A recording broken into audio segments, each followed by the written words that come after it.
Okay, so this is called the death of the old media. It's interesting, in the past year, obviously the old media has kind of ballooned and people think, wow, yeah, the old media is really taking off and the mainstream media is dying. Well, I kind of see it as the opposite. So what is alternative? It's a different choice from the established view. Then you got to ask yourself, well, is the old media really a different choice from the established view?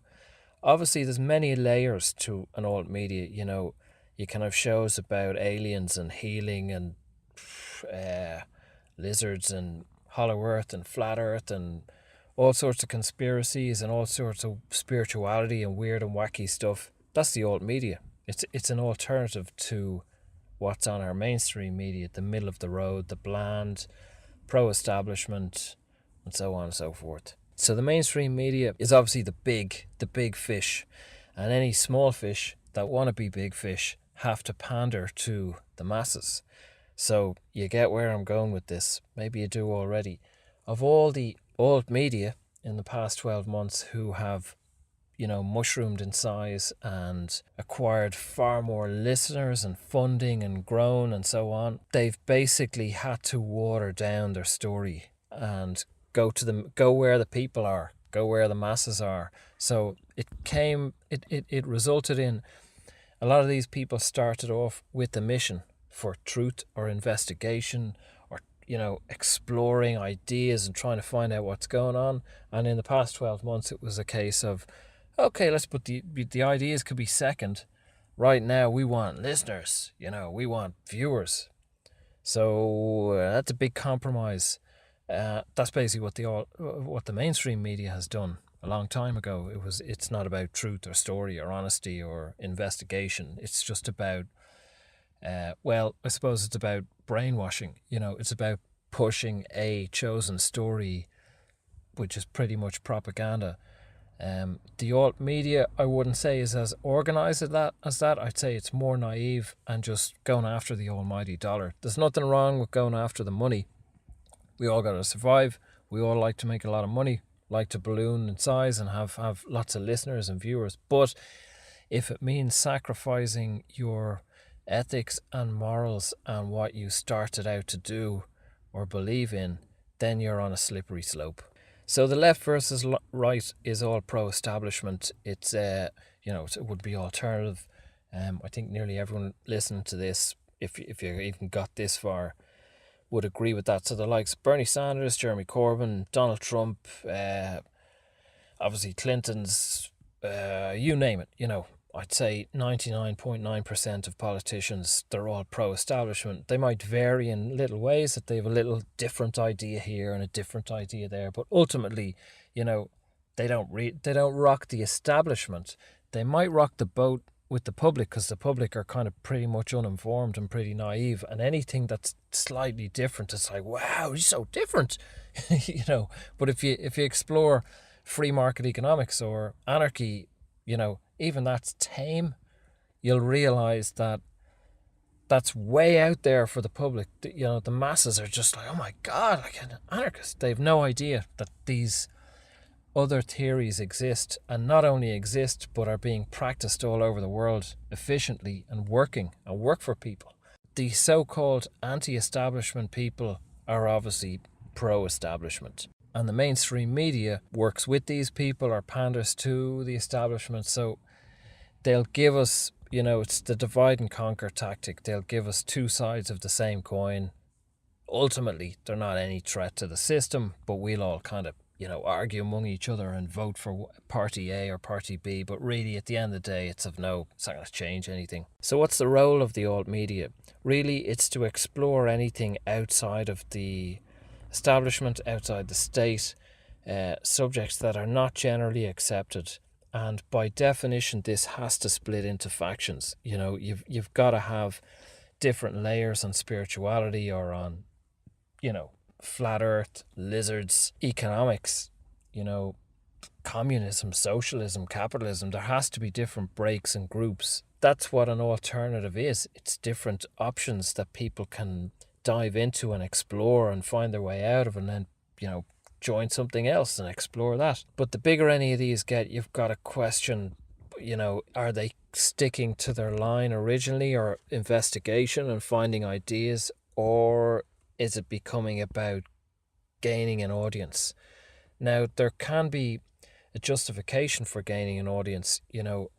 I might water down my message of whatever that is, Well, my message, I suppose, about self-responsibility, ultimately, I might water that down a bit to try and get more listeners and viewers and get more people. And then I might kind of bring it back to my message because I've got 1 million followers, So that's a possibility if they do that.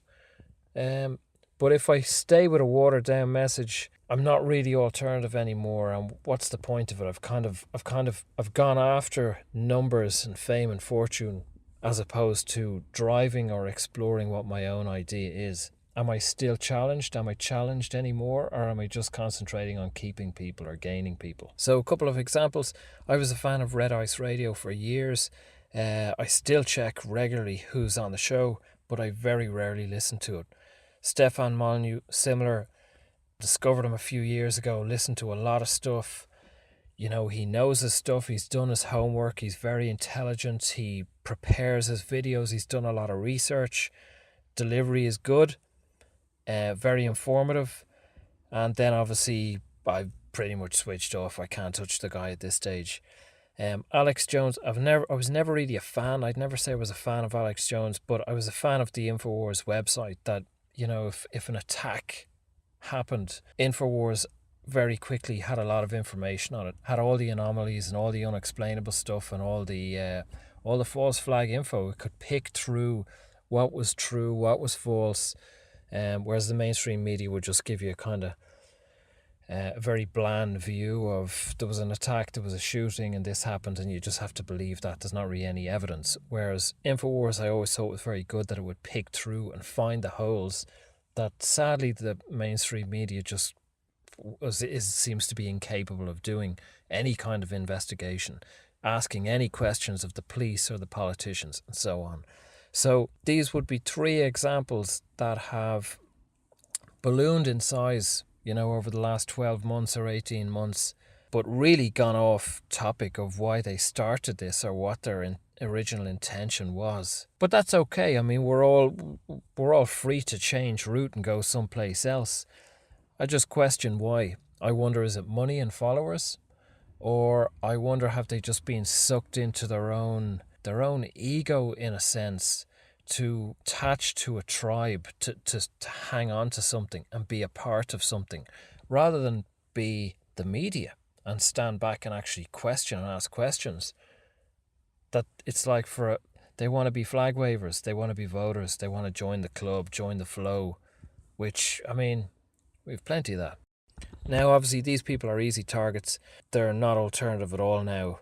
They'd be pro-state, they're pro-Trump, pro-establishment. They may as well be Bernie Sanders or Hillary Clinton fans. It's kind of the same thing. But, what's quite interesting is in a Neil Kramer interview I heard recently, he mentioned, about 10 years ago, 9 out of 10 conspiracy shows were interesting, with new information, new people, and today it's barely 1 in 10. So when you think about that, we now have far more conspiracy shows. There's lots of alternative channels, but there's fucking very few different people saying anything different. And that was one of the reasons I started this channel. I'm just bored of listening to the same goons saying the same things that I've heard for years. Okay, so this is what I find interesting. If you ask a lot of people, why do people go to the alternative media? And now, people jump up and down and say it's truth. They want honesty. They're sick of the mainstream media. Well, I don't agree with that. Truth is not only hard to find, but most people don't want it. It's uncomfortable. It's fucking painful. So the masses are not seeking truth. They're seeking comfort. A different type of comfort, perhaps.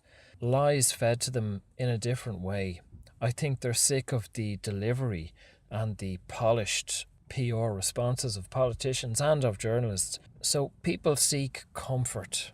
Very few people, and only when you're at the end of the line, seek truth. Most people do not go willingly looking for truth. There's a small percentage of people who are truth seekers. That's it's a way overused phrase or term. It doesn't exist really.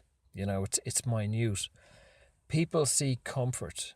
So the masses got bored with the mainstream delivery, the polished PR politicians and the political machine. They got bored with that. They wanted to be comfortable in a different way. So do they go to Infowars or, all the alt-right channels and stations and all the rest of it every day, or seeking truth, or seeking to feel better and to have their perception of what they think truth is fed to them? We're all going seeking what we think is right, what we think will make us feel better. Tell me you're going to build a wall. Tell me you're going to imprison the Clintons.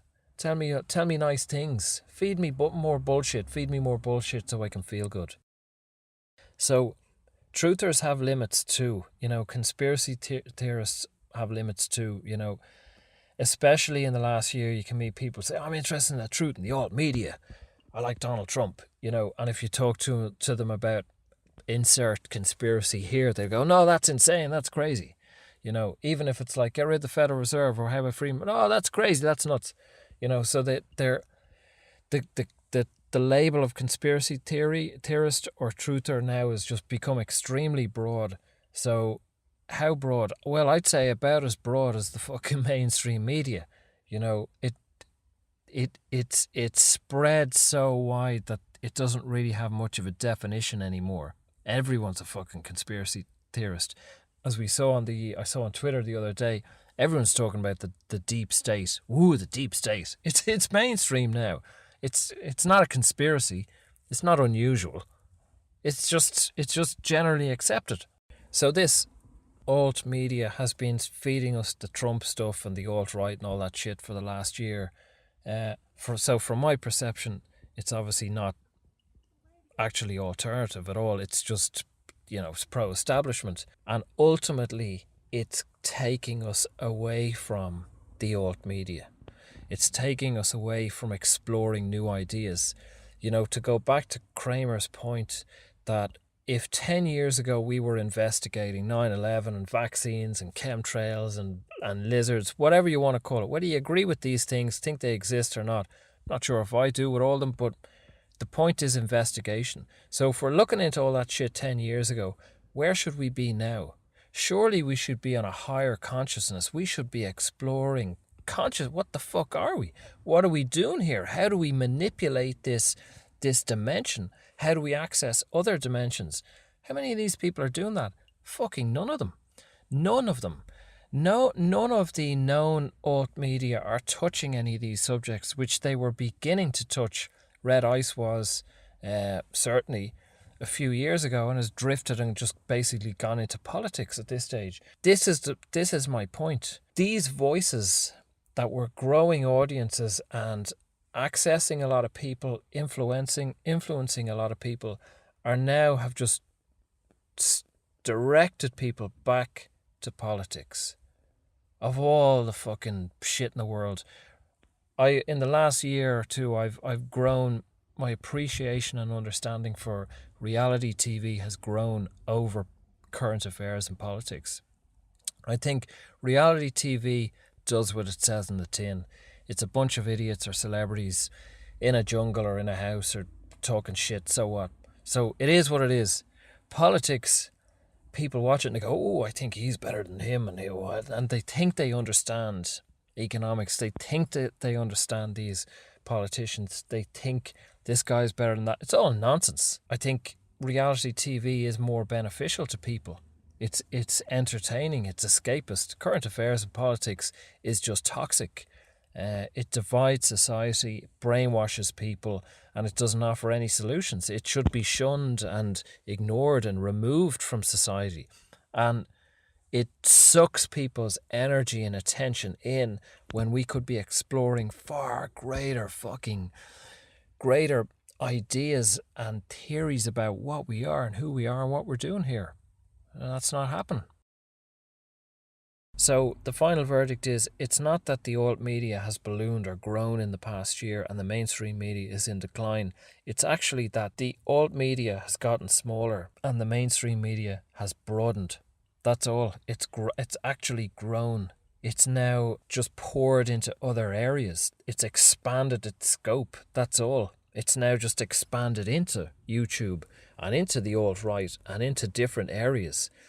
Now you've tiny mouthpieces like myself, I think, that try to say something different and try to explore different ideas. So again, as I've said in a number of my videos, the point of all this is to learn critical thinking, to learn to discern in your own gut, weigh up the information and feel, well, what's right for me? What's taking me forward? What's raising me? What's taking me higher? Is it fucking listening to Donald Trump and the alt-right, or the alt-left, or socialists and burning fucking shops down? Or is it to actually try to go someplace higher? Only you can decide that. Maybe you think that there is growth for you in Donald Trump. Maybe there is. But what I'm looking for all those people who got pissed off and sick of Red Ice Radio and all the other channels out there and that wanted and still want something higher, that want to know who the fuck we are and what's really going on here. Not who runs the fucking media. We knew that 10 years ago. And not who's controlling Donald Trump or Hillary Clinton. We knew that 10 years ago.